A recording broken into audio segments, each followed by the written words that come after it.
Yo, what up everybody? It's your boy the Kryptonian saying here, bringing you a review for One Piece chapter 861. And gotta say, man, I like how the chapter's title actor, and you know, it almost feels as if at a time Sanji was trying to fool himself, because you know, Sanji was just sitting there and he had his nerves there, and you know, you can tell he come to grips with the fact that Pudding was a lying bitch because these hoes ain't loyal. But you know, Sanji is, you know, making the face, and then all of a sudden you get this one moment where, you know, when Pudding finally starts to put it on him a little bit, Sanji, he can't take it. He was like, was I dreaming? Oh my God, I must have been dreaming.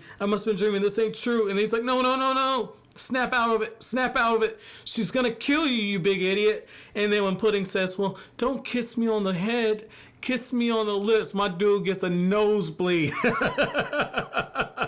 Yo, Sanji's so fucking perverted. And even Pudding says, I can't wait to kill this pervert. Like, you can just tell. You can just tell. Like, Pudding knows. Like, Sanji got some lecher in him. But she's like, that's alright. I'm going to use all that against him. And I will kill his ass. And what I like about this moment right here is that Sanji's acting, but at the same time, he isn't acting, okay? Like, Sanji, in a way, is just like, oh shit, she is so hot. That's why he's cheesing, grinning from ear to ear. And then on the same time, though, he's also knowing, like, okay, you know, the moment Capone comes in here and Luffy and them crash the party, like, we gotta be willing to get the hell out of here, and we gotta crack some skulls if need be. So I thought that was pretty cool that, you know, you just start seeing those moments right there. You start seeing those moments where, you know, Sanji, like, the wheels are turning in his head all at the same time. And like, what I like is how you get the introduction of all the different people who are part of Big Mom's family, including one of them, General Smoothie, which, god damn, General Smoothie looked like a dude I used to play football with. That motherfucker had a hell of a left hook, man. Hey, I said left hook because we got him fighting in the locker room. That dude knocked me the fuck out. He had a hell of a left hook. Like, General Smoothie looked like she done took too many fucking steroids, man. Bodybuilding ass bitch. But like, what's so crazy about this though is how Big Mom, when she brings out the photo of Mother Caramel, right? I'm guessing that's her mom before anything else. And when one of them tries to say like, hey, you know, this is my first time coming to one of these tea parties. I really don't know what's going on here. What's your connection to her? Big Mom makes this scary ass face. And it's in that moment where I thought two things. Number one, I thought, oh shit, imagine if that's the face that you see when you tell like, hey, I forgot to pull out.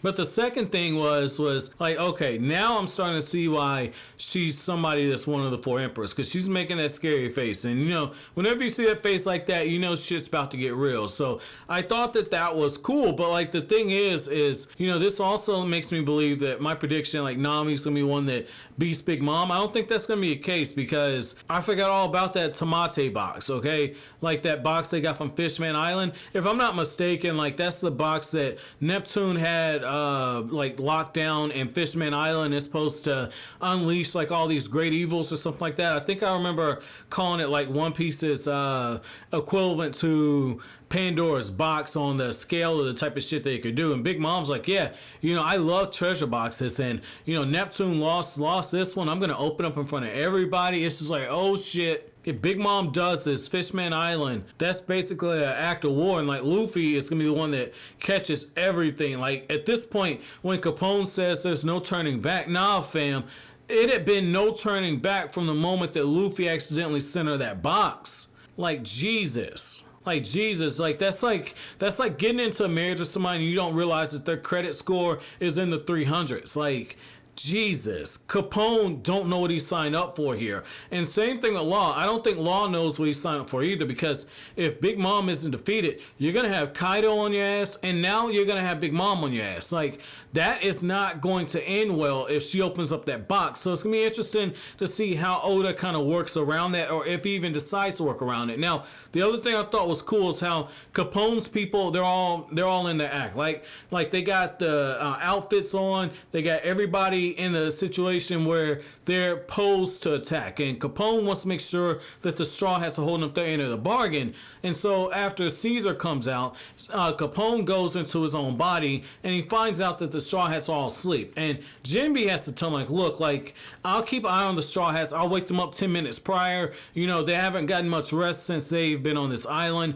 let them rest, let them be. And that's actually sound advice, because you know, the worst thing you can do is go into battle and be absolutely tired. So letting them recharge their batteries, even if it's only for a few hours, that's enough time for them to get their shit together. So I thought that that was interesting as well, that you get that moment there. And what I like about this is the fact that, you know, the chapter ends off with Sanji showing up, and Sanji's standing next to Pudding, and everybody's cheering, they're celebrating, and you got Capone saying this guy's really selling it really well, and Oda ends it off by saying that the bloody wedding ceremony's about to begin. So it's letting you know that like shit's officially about to get real here. So my chapter question to you guys is, do you think in this moment that Pudding has figured out that Sanji's up to something, or do you think that she still got Sanji wrapped around her fingers? Let me know what you guys think down in the comment section below. But as always, guys, if you like anything I had to say, don't forget to comment, rate, subscribe, and share. Thank you so much for watching all the way to the end. Have an awesome day, guys.